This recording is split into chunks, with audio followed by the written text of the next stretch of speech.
Hello, my friend. The world of magic, filled with legends and ancient tales, is opening its gates once again. Tonight, in the Gryffindor dormitory by the crackling fireplace, I will share another story with my friends. Join us, for the magic is about to come alive. The rain fell in slow, deliberate whispers, threading silver through the darkened rooftops of Spinner's End.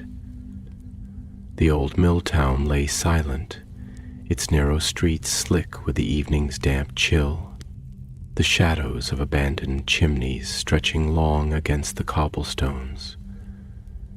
Somewhere in the distance, the wind sighed through a broken window pane, carrying with it the scent of rain-soaked brick and old parchment.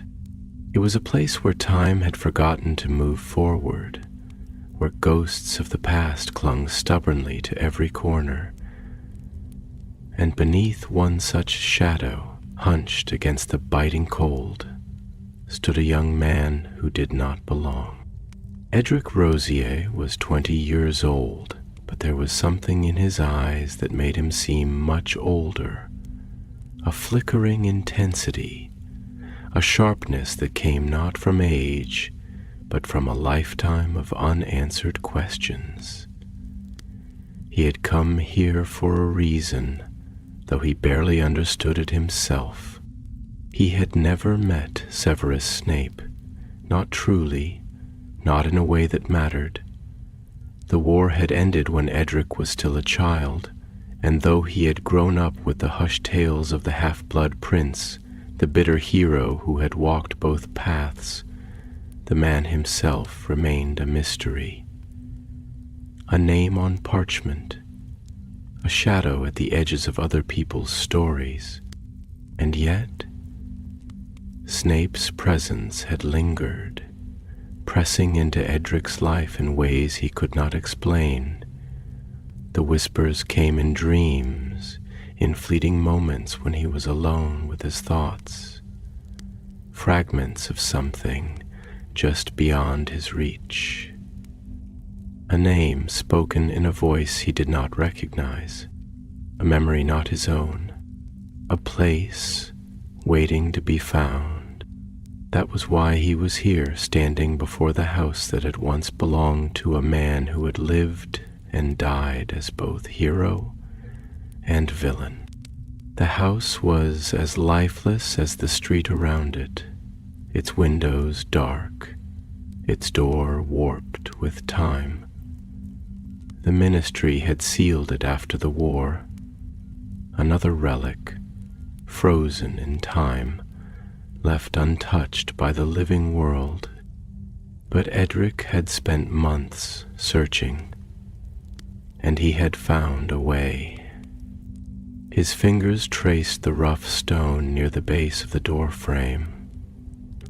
The charm was old, faded, a simple locking spell, one he had studied for weeks before attempting to break it. He whispered the incantation, slow and steady, as the door creaked in protest beneath his touch. And then silence. Edric stepped inside. The air was thick with dust and something else, something older, something heavier than time itself. It was not the scent of decay, but of something unfinished, lingering in the stillness. Shadows clung to the furniture like old regrets, the dim light from the street stretching through the window, just enough to make out the details of the room. A single chair, its edges worn, a heavy wooden desk covered in dust. Books lined the far wall, their spines cracked, their titles barely legible in the dim light.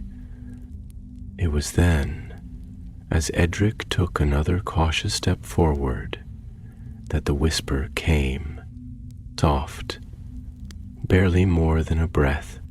"You should not have come." Edric froze. His pulse pounded in his ears, but he did not turn back. His fingers tightened around the wand at his side. "Who's there?" he murmured. Silence. The wind moaned through the walls, shifting the dust across the floor in slow, deliberate swirls. Edric swallowed. He had imagined it. He must have. Except he hadn't. His foot caught on something, and as he glanced down, he saw it. A journal. It lay half buried beneath a tattered cloak, its black cover barely visible in the low light. Something about it felt wrong. Not dangerous, but significant. As though it had been left there, waiting. Slowly, carefully, he knelt. His fingers brushed the cover. The moment he touched it, a chill swept through the air. And then darkness, a rush of wind, a whispering of voices. The world shifted. Edric gasped, stumbling back as the room vanished, swallowed by a swirl of shadows. He was no longer standing in the abandoned house at Spinner's End. He was somewhere else, somewhere deep. The shadows curled around him, flickering like candlelight, shifting, alive. The air hummed with unseen energy, like an old spell that had never quite faded. And then, from the darkness, a voice spoke, low, measured, familiar, though Edric had never heard it before. "You are not the first to seek what is forgotten." A figure stepped forward, cloaked in black, his face unreadable, his presence suffocating in its weight. Severus Snape. But he was not a ghost. This was no ordinary memory, no mere echo of the past. This was something else, something Snape had left behind. Edric barely managed to find his voice. "Professor Snape?" The figure did not answer, but the shadows around them whispered in response, shifting like ink in water, curling around the edges of reality itself. And then, with a voice that was both his own and something far older, Severus Snape whispered, "Do you know what you have done?" The darkness shuddered, and then the world fell away. The world did not fall away in a sudden, violent rupture. No, it was far more insidious than that. It was a slow unraveling, a whispering dissolution, as though time itself were peeling back in quiet layers. The walls of Spinner's End bled into shadow, the dust and forgotten relics vanishing into a void so absolute that even the notion of space seemed to collapse inward. And then silence, a silence so deep and profound it was felt, pressing into Edric's chest like the weight of 1,000 unspoken words, the air thick with the echoes of things long unsaid. He stood in a place that was not a place, suspended in a half-light that seemed neither dawn nor dusk, but something in between, something on the threshold of becoming. The ground beneath his feet was not stone, nor wood, nor earth. It was nothing and everything, shifting like ink in water. The air pulsed with an energy so subtle, so unnerving, that his breath felt too loud, too intrusive against it. And there, standing amid the swirling void, his presence at once immense and yet utterly contained, was Severus Snape. It was him, but it was not. His robes billowed as though caught in an unseen current, and his face was a thing sculpted from shadow and sharpness, his presence commanding in a way that was not merely physical, but conceptual, as though the very idea of him filled the space. His black eyes, deeper than any night, locked onto Edric with a weight that bore down, that judged, that saw through. "You do not belong here," Snape said at last, his voice low, deliberate, carrying within it the echo of something ancient, something measured, something final. Edric swallowed, the cold press of fear curling around his ribs, and yet, beneath that fear, beneath the instinctual, primal urge to retreat, there was something else. Recognition. Not of a man, not of a teacher, not of a war hero whose memory had been twisted into tales of sacrifice and deception, but of something far more intimate. A familiarity that had no root in logic, no grounding in reason. "I know," Edric murmured, and the words felt not like a defense, nor even an answer, but a confession. Snape did not move, did not blink, but the air around him seemed to shift, as though reacting to his will. "And yet you came," he said. There was no accusation in his tone, only certainty, only knowledge.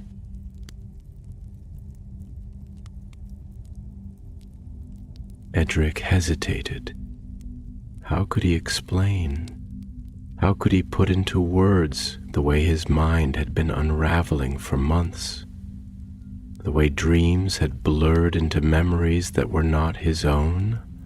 The way a voice, not his own, but somehow belonging to him, had whispered a name he should not have known? How could he articulate the feeling of something pulling at him, as though a piece of himself had been left behind in another time, another mind, waiting to be reclaimed? I didn't choose to," he admitted. His voice was quieter now, almost reverent, as if speaking too loudly might shatter the fragile moment, might send the shadows closing in. It was a pull, a call, something I couldn't ignore. Snape tilted his head slightly, his gaze unreadable, though something flickered there, something old, something thoughtful, something that lingered at the edge of words. "Magic does not call without reason," he said, "and it does not guide without purpose." Edric exhaled slowly, running a hand through his dark hair, his fingers trembling slightly as he tried to steady himself. "Then what is the purpose?" he asked. "Why am I here? Why you? You should be gone, and yet—" Snape studied him for a long moment, and in that silence, Edric felt the weight of something unspoken, something vast, something that had been kept locked away for far too long. "Memory is a strange thing," Snape murmured at last, and his voice was not just a sound, but a thing that moved through the air, that stirred the very essence of the space around them. It is not simply the past, as people like to believe. It is not a relic of something dead and gone. Memory is alive. It grows, it twists, it reshapes itself in the hands of those who hold it. It is a force, one more powerful than time, more dangerous than prophecy, and yet he exhaled slowly, his black eyes flickering with something dark and knowing. "It is fragile." Edric felt his pulse quicken. "Are you saying that you are a memory?" Snape's expression did not change, and yet something in the air did, a ripple, a shift, as though the very fabric of this space responded to the weight of his silence. I am what was left behind, he said at last. Edric's breath caught. There was something final in the way Snape spoke, something that sent a shiver down his spine. What was left behind? Not a ghost, not an echo. Something else. You don't understand, do you? Snape said. His voice quieter now, not unkind but measured. You think of magic as a tool, as a thing that exists only so long as it is used. You believe that a spell dies when the caster is gone, that a memory fades when the mind that held it is lost. But that is not how magic works. Edric's lips parted, his mind whirling. Magic lingers, Snape continued. It imprints itself upon the world, upon the fabric of things unseen. A spell does not vanish when it is no longer spoken. It awaits. A thought, a feeling, a moment of power. It remains.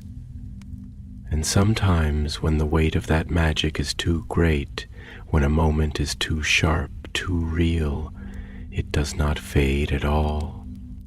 Edric felt his breath shallow, his heart hammering. Then what are you? For the first time, Snape's gaze softened, though only slightly. A memory made real, he said. A fragment of magic too strong to be erased. A thought that lingers at the edges of time, waiting for something or someone to find it again. The words pressed into Edric's chest, heavy, undeniable. He had not stumbled upon this place. He had not been led here by coincidence. He had answered a call made long ago by a man who had walked the line between hero and monster, a man who had left behind something unfinished, something waiting. The air around them thickened and the shadows shivered. And then, softly, barely more than a breath, Snape asked, "Tell me, Edric Rosier, what do you truly seek?" The question did not hang in the air so much as it sank in a heavy, undeniable weight, a stone thrown into the dark and bottomless waters of Edric's mind. The ripples spread outward, unseen, but felt in the shifting silence, in the pulse of something unseen but undeniably alive. He swallowed, though his throat felt tight as if Snape's words had wrapped themselves around his very breath, forcing him to confront what he did not yet fully understand. What did he truly seek? It was a question that should have had a simple answer, and yet, in this moment, standing before a figure who should not exist in a space that defied all logic, Edric found that every answer he might have given before, curiosity, knowledge, an explanation, sounded hollow, insufficient. Those were the words of a scholar, of a researcher chasing a mystery for the sake of solving it, but this was something deeper, something that had refused to let him go. The chamber around them, if it could even be called that, was shifting, breathing as though listening. The walls, if they existed, seemed to ripple with unseen currents, pockets of darkness swallowing and releasing faint echoes of something old, something long lost. The very air shimmered like ink suspended in water, and Edric had the distinct, unsettling feeling that if he were to step in any direction, the world itself would bend beneath his weight, accommodating him in ways it should not. Snape stood as still as the very center of the storm, unshaken by the unnatural tide of the space around them.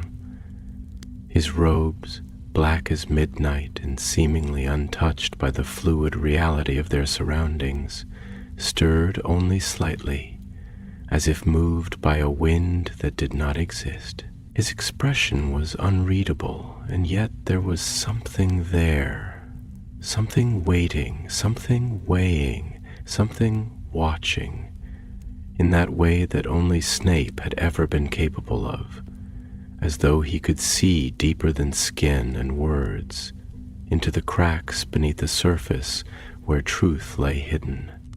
Edric's breath was slow, measured, but his pulse betrayed him, hammering beneath his ribs as he forced himself to meet Snape's gaze. "I don't know," he admitted at last, though the words felt like a failure, like something being torn from him, reluctant and unformed. "I thought I did. I thought I wanted, needed to understand.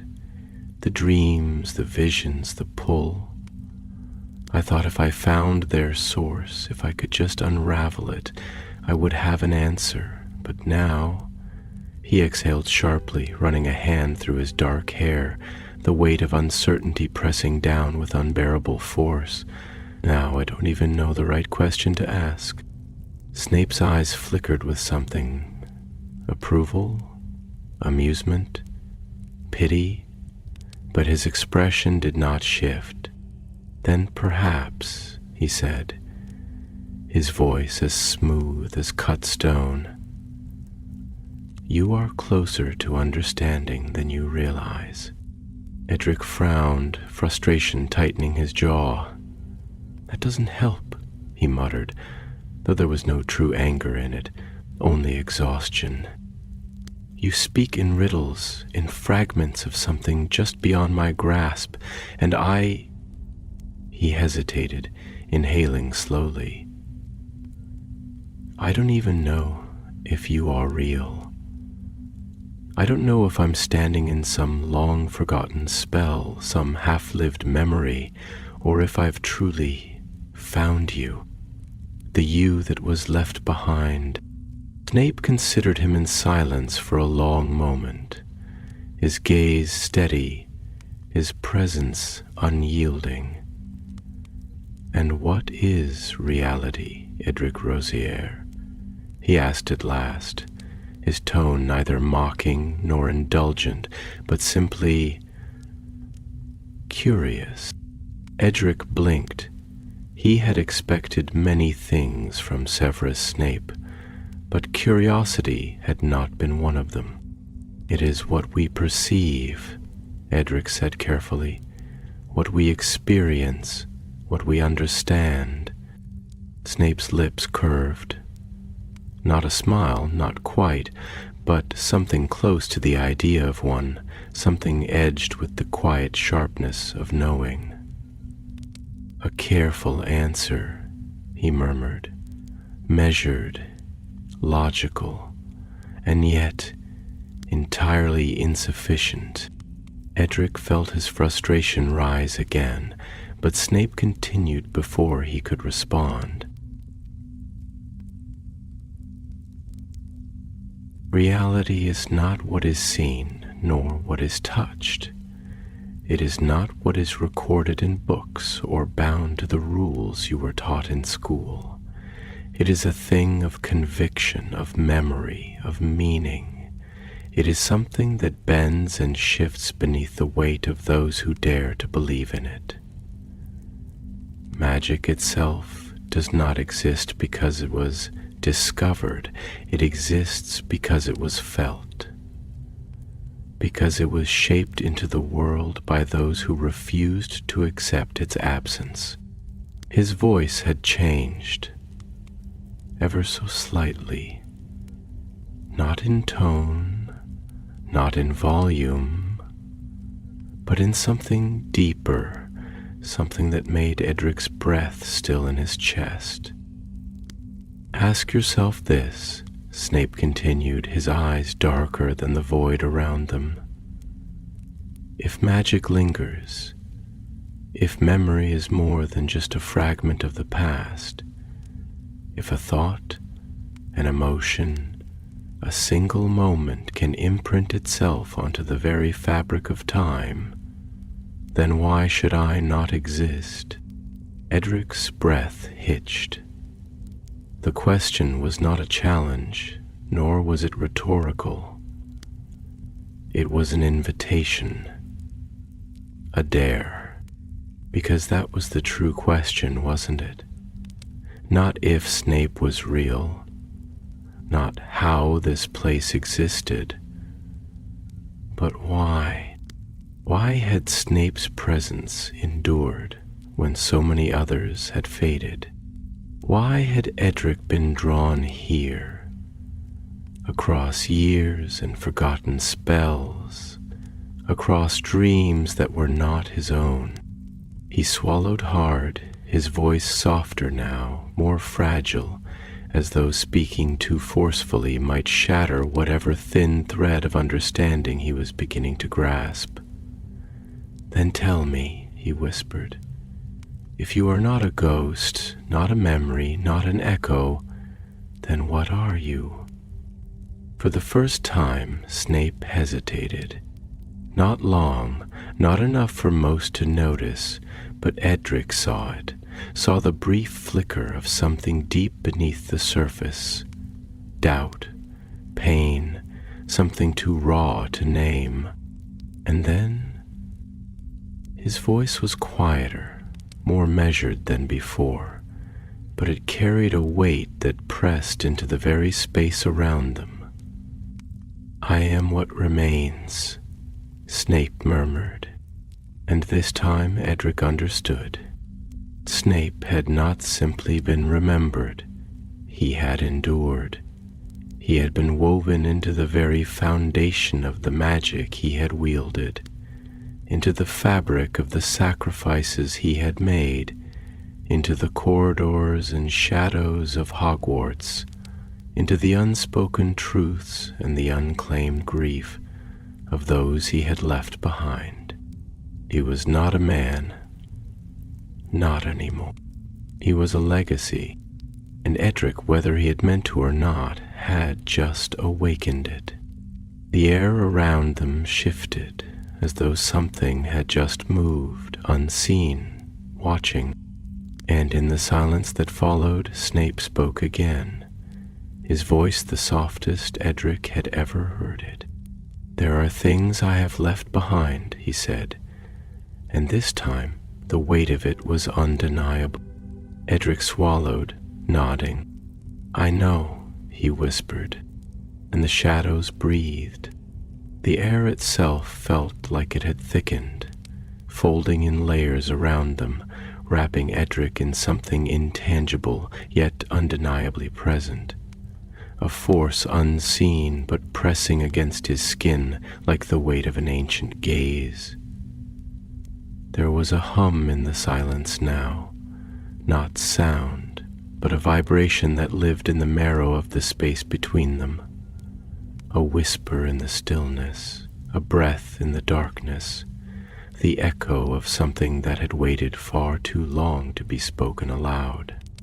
Snape stood motionless, his expression unreadable, but his presence commanded the space around him, not merely occupying it, but shaping it, bending it to his will in a way that made Edric question whether reality here was crafted by thought alone. The way the shadows moved around Snape, curling and unfurling like smoke caught in the breath of a forgotten spell, gave the impression that he was less a man than an extension of the very fabric of this place, woven into its existence as naturally as the silence, as inevitable as the darkness.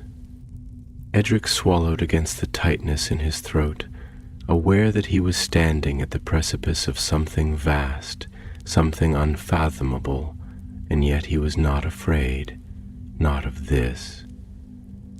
The fear he might have felt, the dread that should have crept along his spine at the sheer impossibility of the moment, was absent.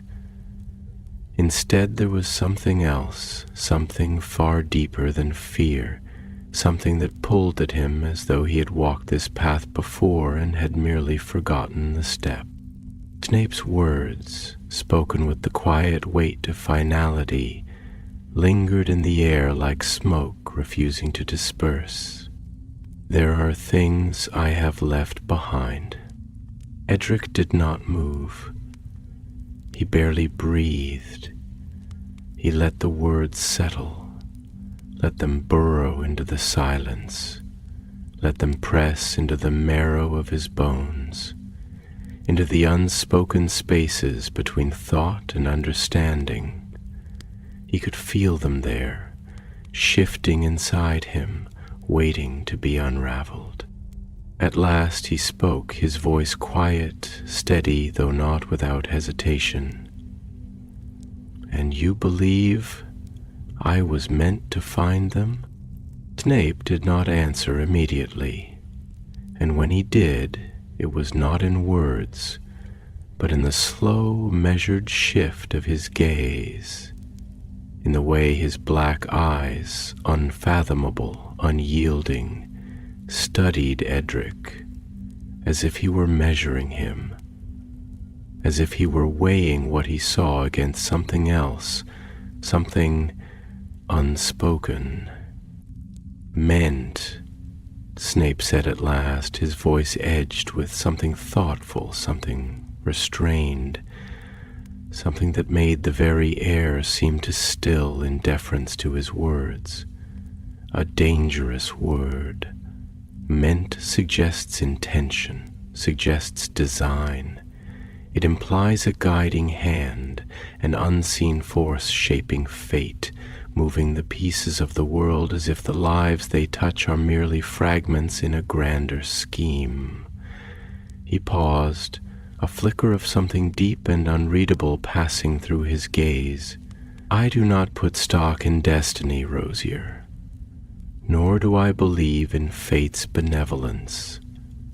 But magic," his voice dropped lower, something darker threading through it now. "Magic is another matter entirely." Edric felt a slow chill settle into his skin, not out of fear, but from understanding, from the careful unraveling of something he had only begun to grasp. "Magic," he murmured, tasting the word on his tongue, feeling its weight, its meaning, as though it had suddenly become more than language, more than sound. Magic does not forget. A glimmer of something almost imperceptible. Approval? Recognition? Flashed in Snape's gaze, but it was gone before Edric could fully grasp it. "No," Snape said simply, "it does not." There was a silence then, but it was not empty. It was full, alive, charged with something that pulsed beneath the surface, waiting to be spoken, to be named, to be understood. Edric exhaled slowly, feeling the weight of the moment settle into him like something tangible, something pressing into his ribs, something old and inescapable. "Then tell me," he said at last, and there was no hesitation in his voice now, only certainty, only the quiet acceptance of something long in the making. "Tell me what it is that magic refused to forget. Tell me what was left behind." For the first time, Snape's gaze softened, only slightly, only in a way that could be noticed if one were truly looking. And then he spoke. "A secret," he murmured. "A secret buried in silence, hidden in the folds of time, lost beneath the weight of a world that never cared to understand what it had discarded." His voice did not rise, did not falter, but in its quiet, measured cadence there was something deeper, something that trembled beneath the surface like the first stirrings of a storm. A secret that should never have existed, and yet it does. Edric's breath caught in his throat, and the chamber seemed to darken, the shadows growing heavier, denser, as though responding to the words, as though the very act of speaking them had awakened something that had been waiting, listening, lingering just beyond the veil of knowing. His voice was barely above a whisper. What secret? Snape regarded him for a long moment, his gaze steady, his presence an unyielding force against the shifting tide of the space around them. And then, finally, he answered. The last spell, he said. The words resonated not merely in the air but in Edric's chest, in his bones, in the very fabric of this place, as though they carried with them the weight of something that had been waiting to be spoken for far too long. And then, as if the world itself had heard, the shadows moved. The space around them shuddered, rippling like the surface of a vast, dark ocean caught in the pull of something immense, something unseen, something ancient. The very air changed, thickening, trembling with a power that was not of this world, and in that moment, Edric knew he had awakened something.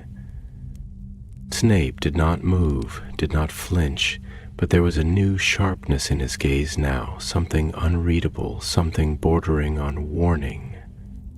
You ask what I am, Rosier, Snape said quietly, but there was an edge to his voice now, something unforgiving, something dangerous. Perhaps you should ask instead what I was willing to leave behind. Edric felt his pulse quicken, his breath shallow as the darkness swelled around them. A presence, a whisper, a call, and deep within it something stirred. The air around them did not crack or break. There was no violent upheaval, no sudden collapse of the space that tethered them to this liminal realm. Instead, the change came like an unspoken truth.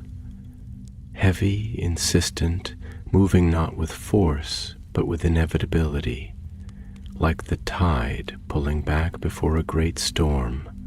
The silence stretched, layered with a presence that could not be named, could not be defined, only felt, as though the fabric of reality itself was straining beneath the weight of something it had long sought to keep buried. Edric's breath slowed, though he was unsure if it was out of instinct or necessity, as though the very act of speaking, of breathing too quickly, might disturb the delicate balance of whatever force had begun to stir. His mind felt like a tangle of fragments, half-formed thoughts scraping against the edges of his understanding, trying desperately to piece together a puzzle whose shape he could not yet grasp. He had spent years studying, searching for patterns, chasing after truths buried beneath layers of history and silence, but never, not once, had he felt the kind of certainty he felt now. This was not a legend. This was not a tale scribbled into the margins of forgotten book. This was real, and the weight of that reality was beginning to press against him in ways he had not anticipated. As across from him, Snape did not move, did not shift, did not betray even the smallest flicker of uncertainty. He remained as he had always been, calm, calculated, his presence a force as unyielding as the darkness that coiled around them. But there was something in the way he held himself, something almost imperceptible, an unseen tension in the way his black eyes seemed to watch Edric, not with suspicion, nor even with expectation, but with the quiet weight of one who knew who had always known that this moment would come. And when he spoke, it was not to explain, it was not to answer. It was simply to state what was already known. "You feel it, don't you?" Snape murmured, his voice quiet but sharp, as though each syllable had been cut from the very fabric of the space they stood in. "You feel the weight of something that has not yet been named, something that has been waiting." Edric inhaled slowly, measuredly, and yet the breath did little to steady him. "I don't just feel it," he admitted, his voice barely above a whisper, as though the weight of the truth he was about to speak might collapse upon itself the moment it left his lips. "It feels like it's been following me for years, like I've been walking toward this moment without even knowing it." A flicker of something passed through Snape's expression. Not surprise, for Snape was not one to be surprised, but something more subtle, something that might have been acknowledgement, or perhaps even recognition. "You misunderstand," Snape said, tilting his head ever so slightly, the darkness shifting with him, bending around his form like an extension of his very presence. "It has not been following you. You have been following it." The words sent a shiver through Edric's spine, not out of fear, but out of something deeper, something that felt like a thread of memory he had not yet grasped. "Then what is it?" he asked, his voice steadier now, though he could not explain why. "What is it that I've been chasing?"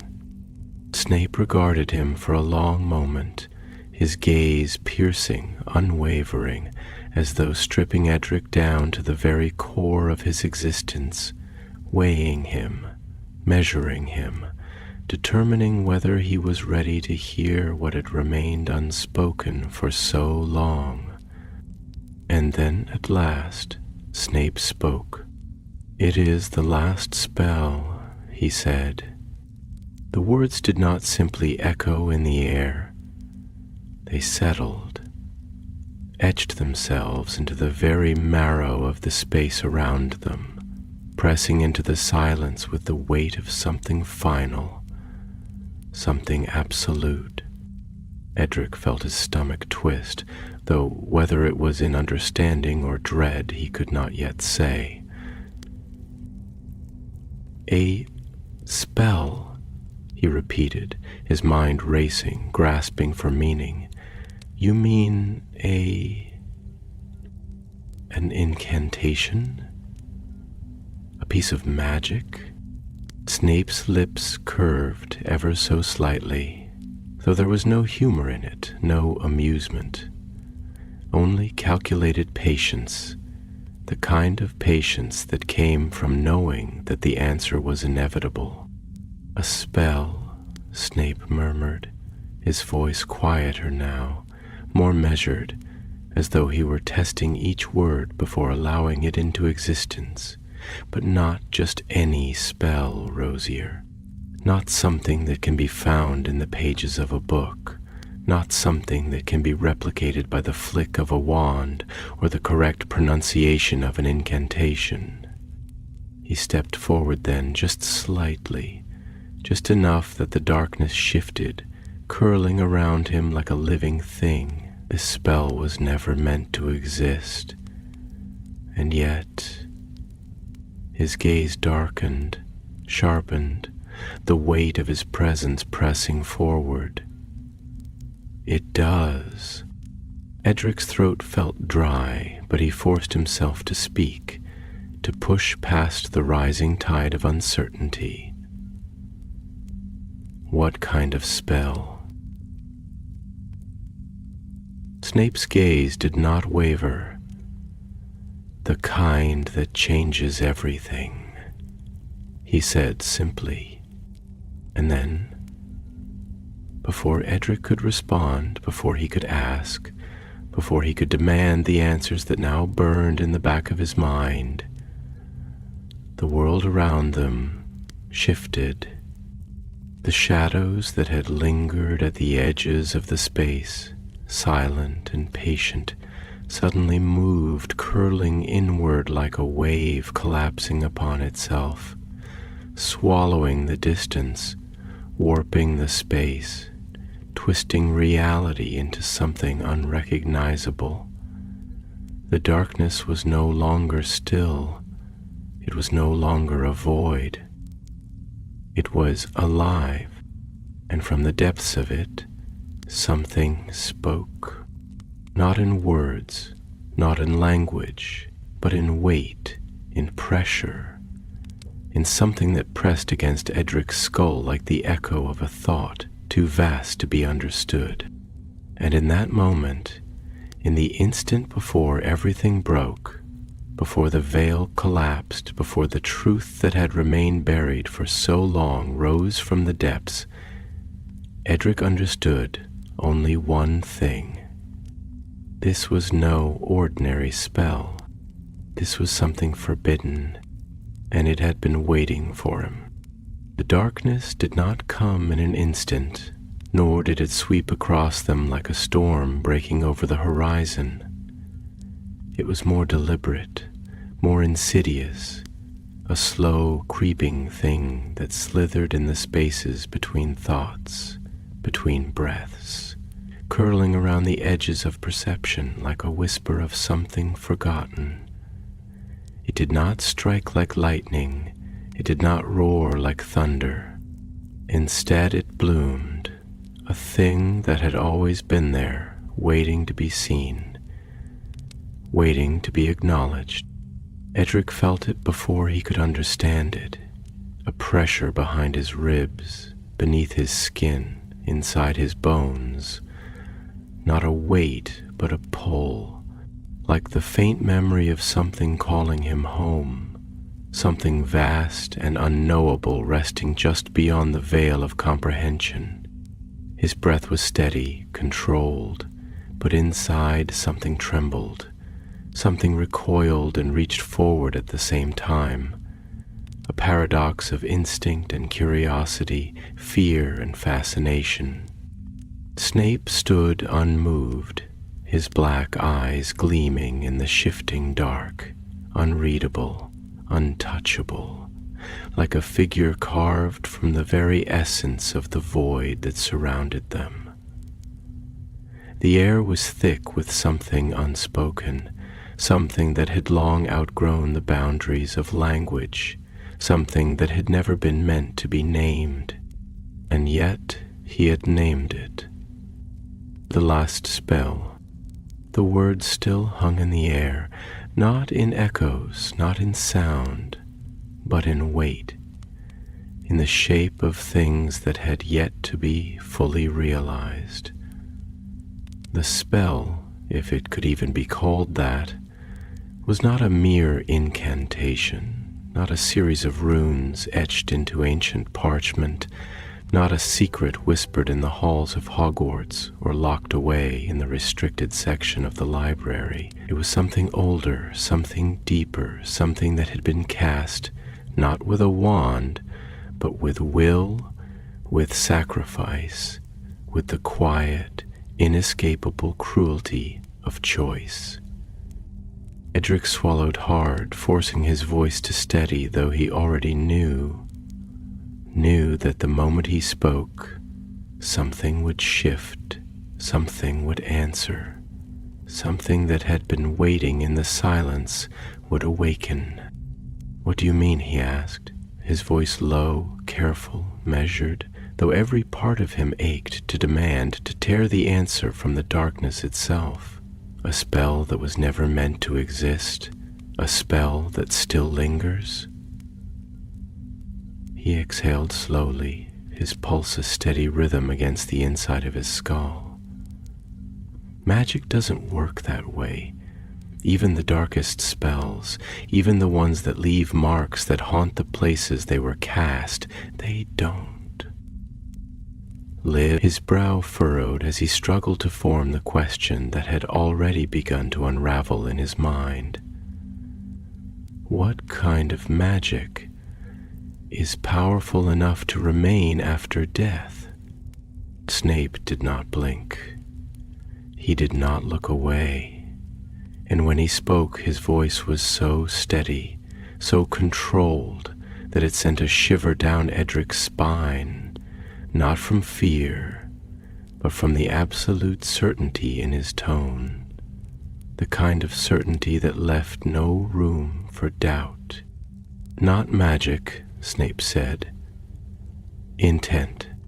The word dropped into the space between them like a stone into a still pond, sending invisible ripples through the air, through everything.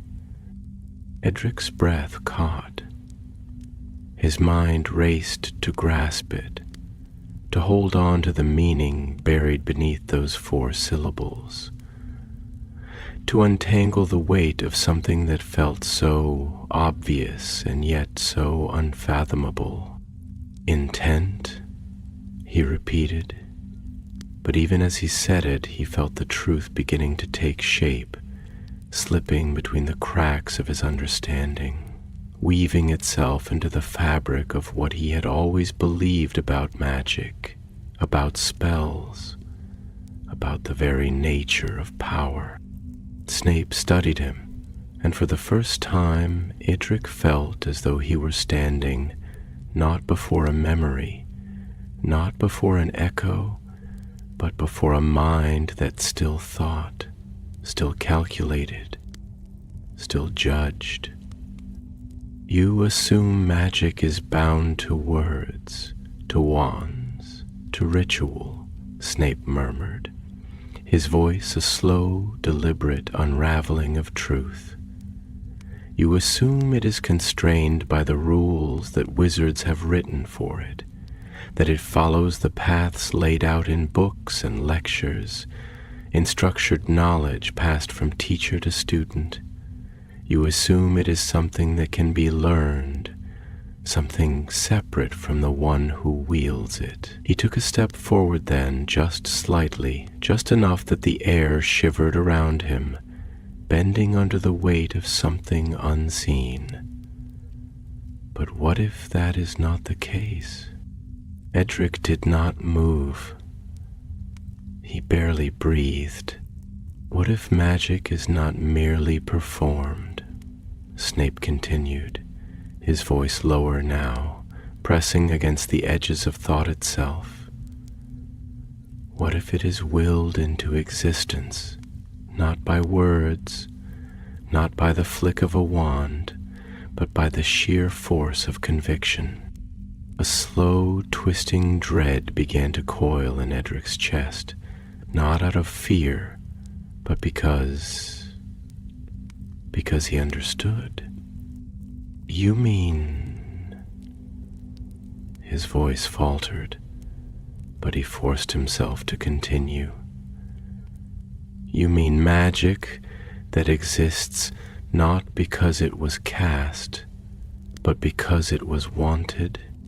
A flicker of something passed through Snape's expression. Acknowledgement, perhaps? Or something even more dangerous? Yes, he said. Edric exhaled sharply, his mind reeling, spinning through the implications of what had just been spoken into the silence. But that's not... He stopped himself. That's not how spells work. They require structure. They require belief. Snape interrupted, and his voice was iron, his words undeniable, immovable. And belief is more powerful than knowledge, more powerful than skill, more powerful than anything. Edric clenched his jaw, his thoughts colliding, unraveling, reshaping themselves with each breath. So this spell, he said slowly, carefully, as though speaking it aloud might make it more real, might summon it forth from whatever abyss it had been hidden in for so long. This spell that wasn't meant to exist. It wasn't spoken. It wasn't written. It wasn't... He swallowed. It wasn't cast. No, Snape said. It was willed into being. The chamber seemed to shudder, the darkness curling inward, shifting, listening. Edric's voice was quieter now, barely more than a breath. By who? And then, for the first time, Snape hesitated. Only for a moment, only for the briefest flicker of silence. But in that silence, Edric felt something vast, something impossible, something that had never been meant to be named, pressing against the edges of understanding. When Snape finally spoke, his voice was quieter than it had ever been. By me, and the darkness breathed. The weight of those two words settled into the silence like a stone cast into a vast and unknowable sea, sending slow, widening ripples across the surface of Edric's thoughts. By me. The admission did not burst into the air like a revelation. It did not crackle with the intensity of a confession dragged from unwilling lips. No, it was far more deliberate, far more final, a truth that had been waiting, patient and unwavering, for the moment it could finally step forward into the light. And yet, despite its inevitability, despite the steady certainty in Snape's voice, the words struck like a blow, rearranging everything Edric had thought he knew about magic, about power, about the very limits of what was possible. He felt his pulse quicken, a quiet, steady drumbeat in the depths of his chest, but he did not speak. Not immediately. He could feel the gravity of the moment, the immense, unfathomable weight of what had just been acknowledged, and he knew that to rush forward now, to demand answers before he had fully absorbed the implications of what had been said, would be to shatter something delicate, something that had only just begun to unfurl. Snape did not move, but the space around him did, not physically, not visibly, but perceptibly, as though the shadows themselves were shifting in response to his presence, as though the very air recognized him as something different, something that did not belong to the realm of simple memory or lingering echoes of the past. He was here, truly here, bound not by time or flesh, but by something deeper, something older, something that had refused to be erased. Edric inhaled slowly, carefully, his breath measured and deliberate, trying to anchor himself against the sheer enormity of what had just been revealed. He could feel the edges of his own understanding shifting, breaking apart, rearranging themselves into something new. He had come here seeking answers, seeking to know the truth that had been buried beneath layers of history and silence, and yet, now that he was standing at the precipice of that truth, staring into the abyss of what it truly meant, he found himself hesitating, not because he feared what he might learn, but because he feared what it would demand of him. "You created it," he said at last, his voice quieter than before, less out of uncertainty and more out of the sheer weight of what he was saying. A spell that wasn't cast, a spell that wasn't learned, but something that became real simply because you willed it into existence. He exhaled sharply, shaking his head as he struggled to piece the thought together, to articulate something that felt too vast, too impossible to be contained in mere words that shouldn't be possible. Snape's expression did not change, but there was something in his gaze, something that lingered, something deep and knowing, that told Edric he had expected this reaction, that he had heard these words before, perhaps even spoken them to himself once, in another lifetime. And yet, Snape murmured, "It is." A shudder passed through Edric's spine, though not from fear. Not exactly. It was something else, something more than fear, something closer to awe, to understanding, to the quiet, creeping certainty that he was standing on the edge of something much larger than himself. He let out a slow breath, forcing his thoughts into order, forcing himself to think like the scholar he had spent his life becoming. "Then explain it to me," he said, his voice steadier now, his resolve firm despite the storm raging in his mind. "Explain how magic can work this way, how something can be willed into being without incantation, without structure, without the mechanisms that define every spell we've ever known.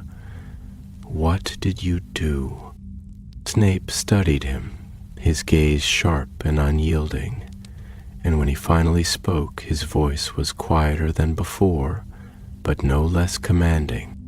"I did not perform a spell," he said.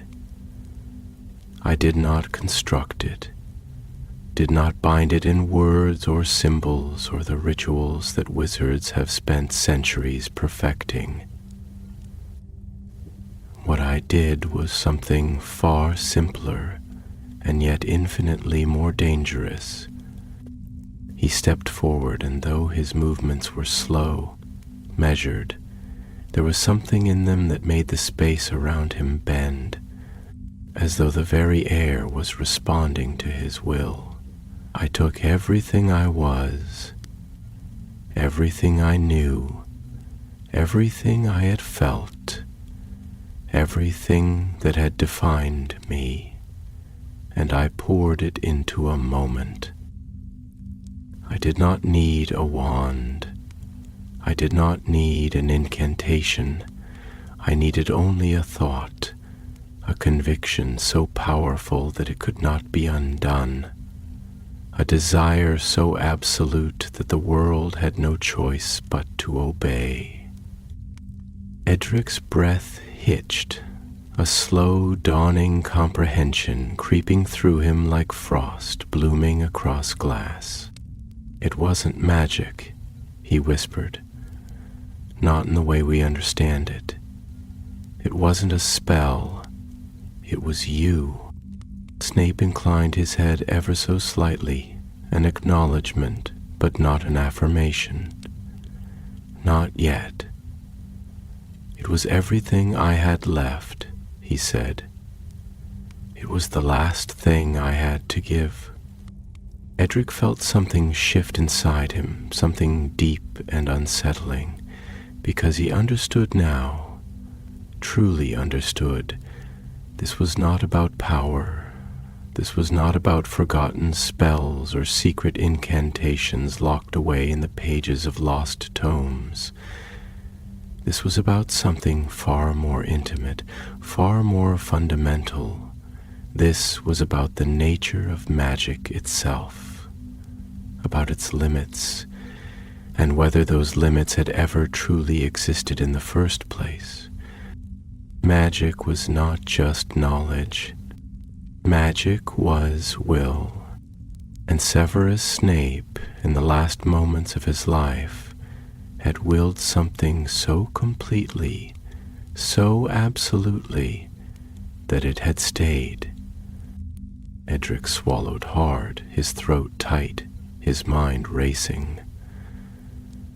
"Then that means—" He exhaled sharply, shaking his head as though trying to push away the sheer impossibility of what he was about to say.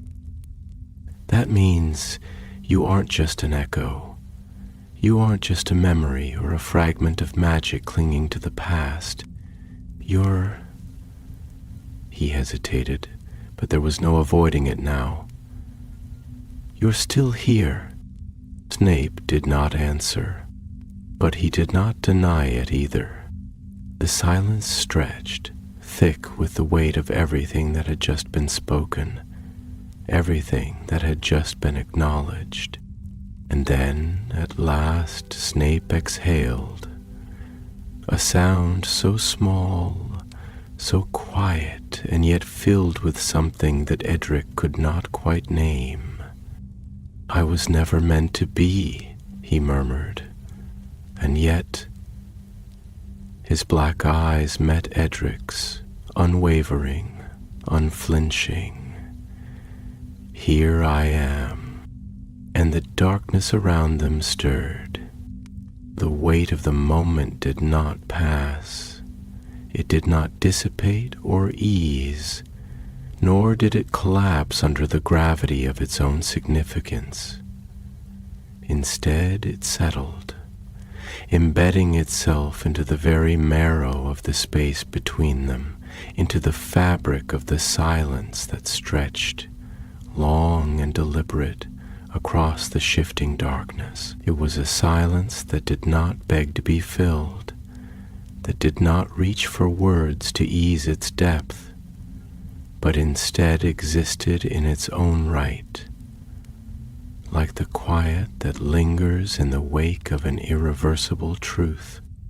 Edric did not move, did not dare to speak, for he could feel it now, truly feel it, not just in his mind, not just in the logical scaffolding of thought that tried so desperately to organize and contain what had been revealed, but in something deeper, something woven into his very being, something that hummed beneath his skin like the faint, persistent whisper of a spell cast long ago, still lingering in the air.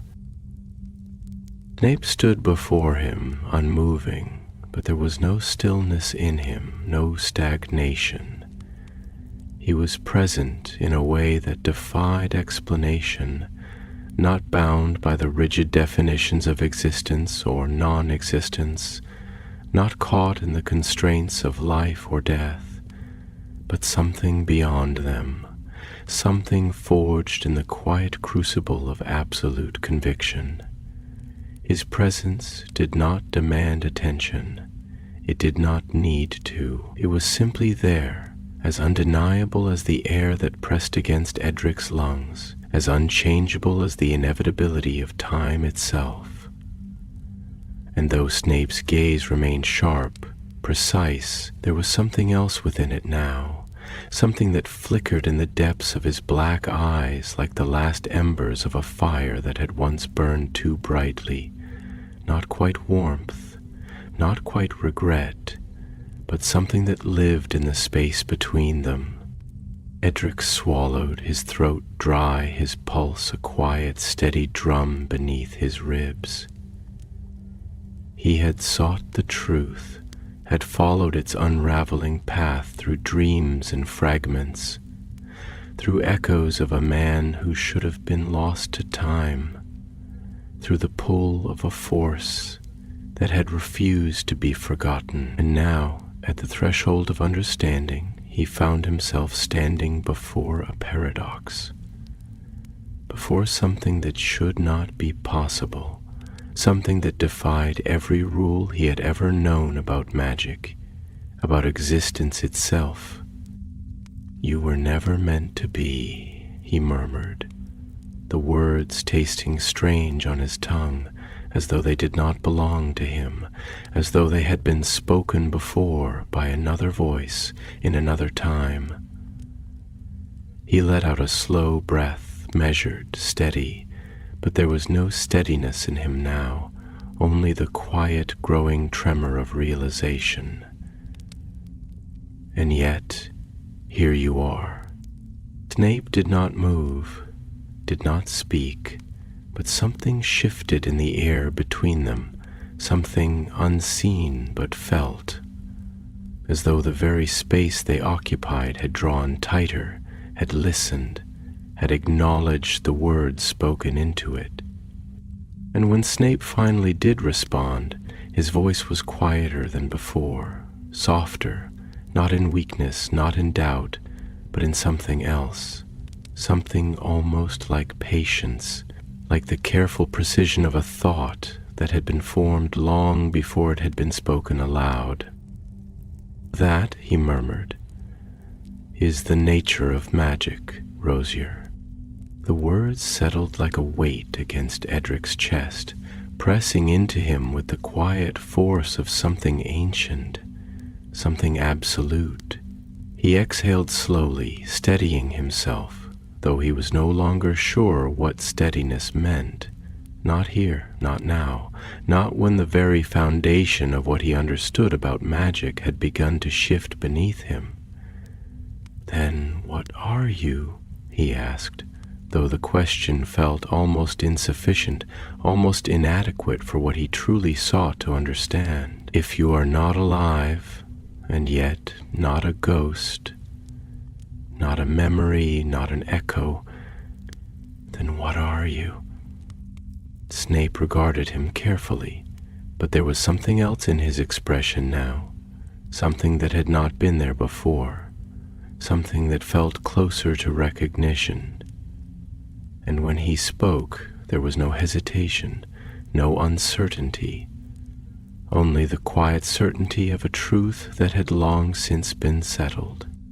"I am what remains," he said. The words did not feel like an answer.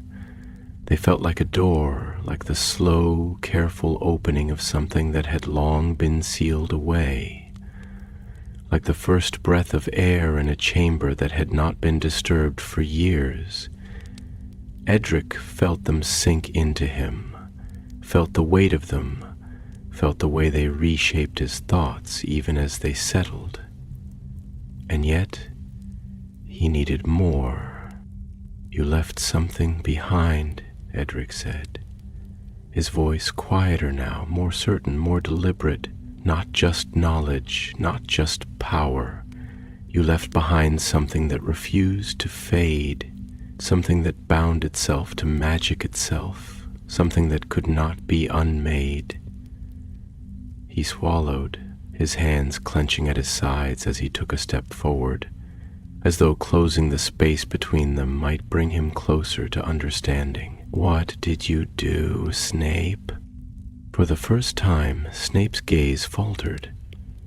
It was brief, almost imperceptible, a flicker of something that might have been hesitation, or regret, or something far more dangerous, something like memory.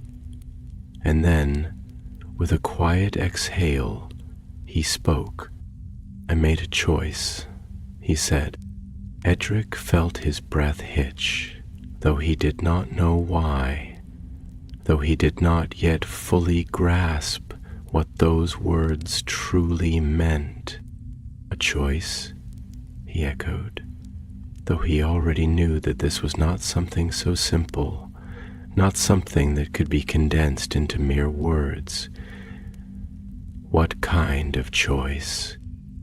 Snape inhaled slowly, and when he spoke again, there was something measured in his voice, something controlled, but beneath it was something else, something heavier, something that pressed against the very air between them.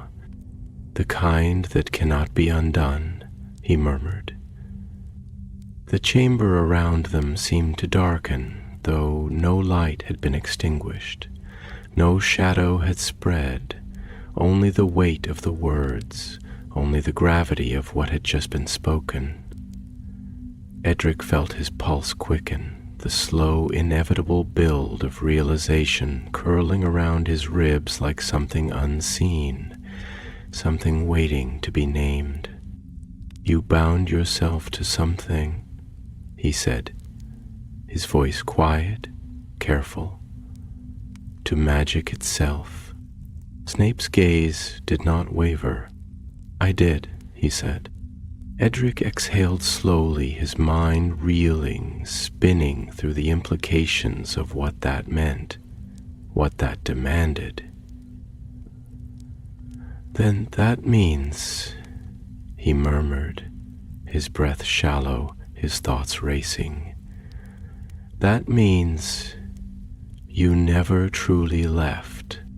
A flicker of something, something deep, something unspoken, passed through Snape's expression, and for the first time Edric thought he saw something closer to understanding.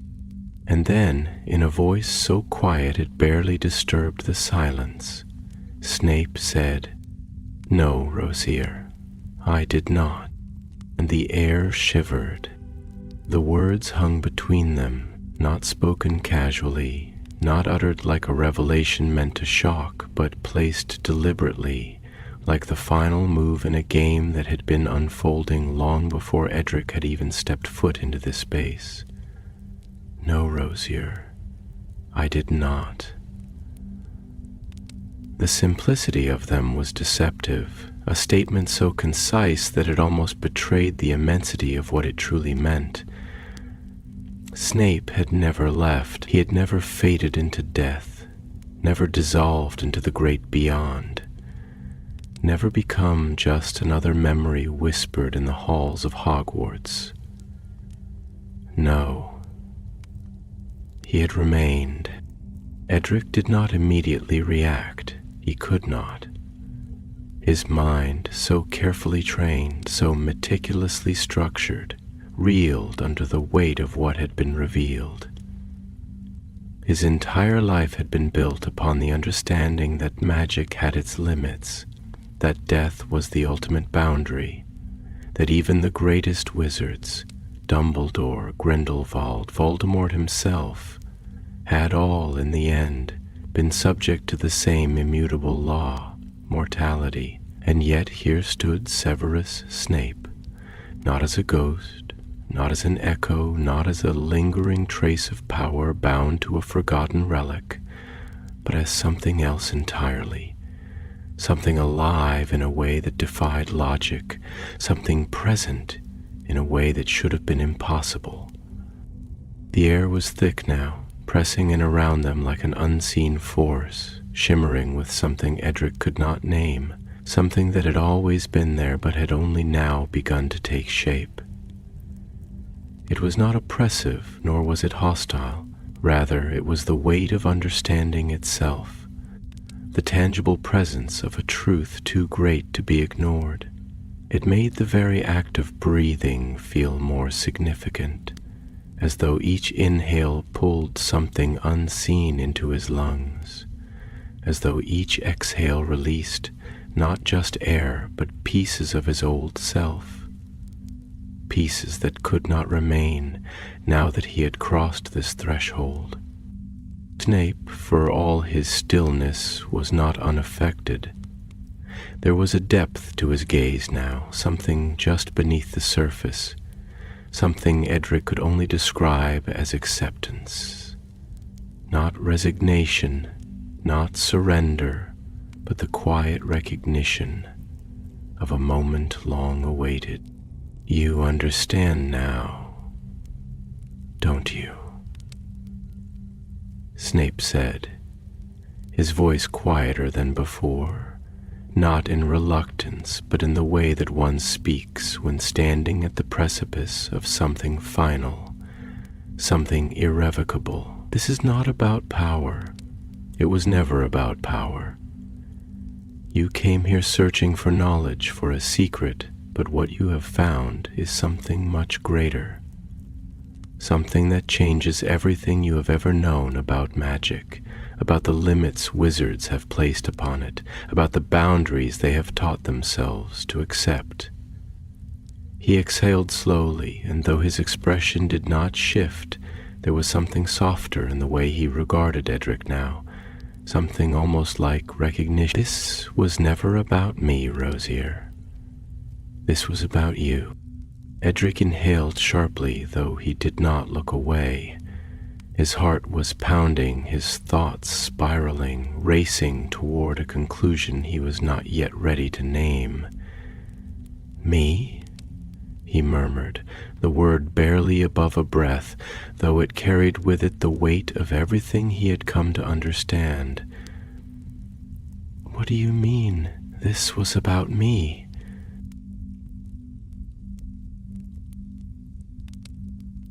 Snape tilted his head slightly, studying him, as though assessing the depth of his comprehension, as though deciding how much more could be said before the truth became too much.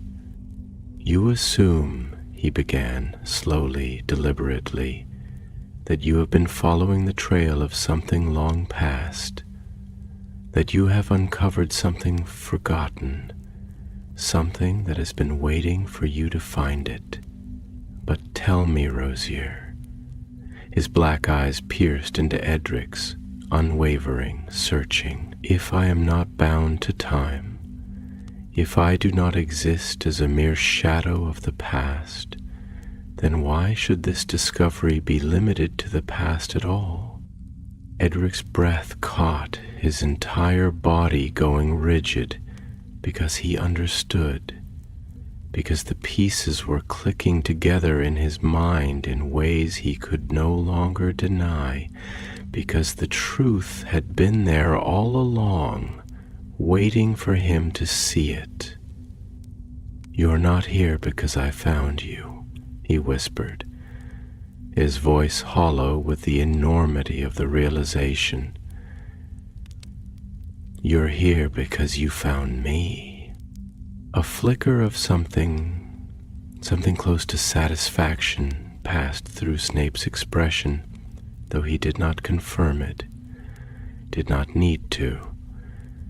The truth had already settled, had already rooted itself in the silence between them, in the very foundation of the space they occupied.